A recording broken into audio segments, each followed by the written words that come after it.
The presidential election is just 2 weeks away, and with the election right around the corner, both candidates were hitting the campaign trail harder than ever. Issues like illegal immigration is a hot topic. And earlier today, Letty Garza spoke with ABC's political correspondent Cokie Roberts. She provided her perspective on the presidential race.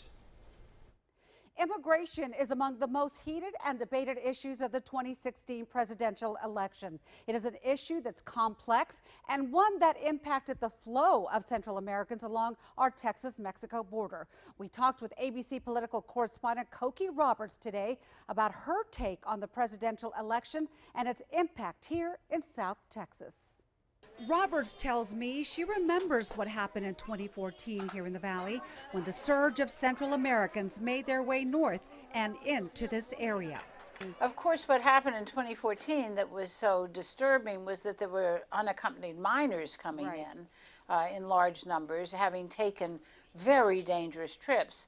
But their families were saying, well, it's more dangerous to stay home. So there was a tremendous amount of concern about how to handle that. And of course, some of your communities there along the border were incredibly kind and helpful to those children. So I think the question of another onslaught is really more driven by what's going on in Central America rather than what's going on in the United States. Early this morning, the respite center already had 80 people show up, and volunteers tell Channel 5 News they expected 200 or more to come in before the end of the day. Sister Norma Pimentel says Roberts is right about the Central Americans fleeing their country because of the violence there. She adds the numbers at the respite center skyrocketed lately. She says the smugglers are cashing in on their pain and struggles. Worst of all, they're using the election as a scare tactic to traffic them into the U.S. before the election.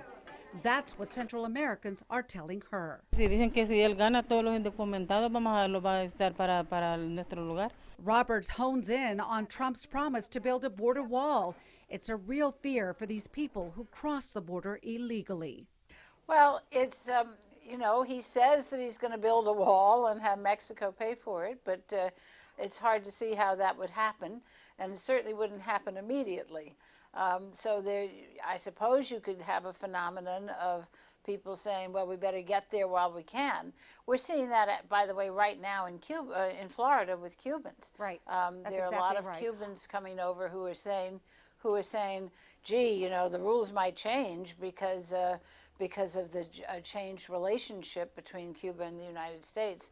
So the wet foot, dry foot policy is, we're going to take our chances while it still exists.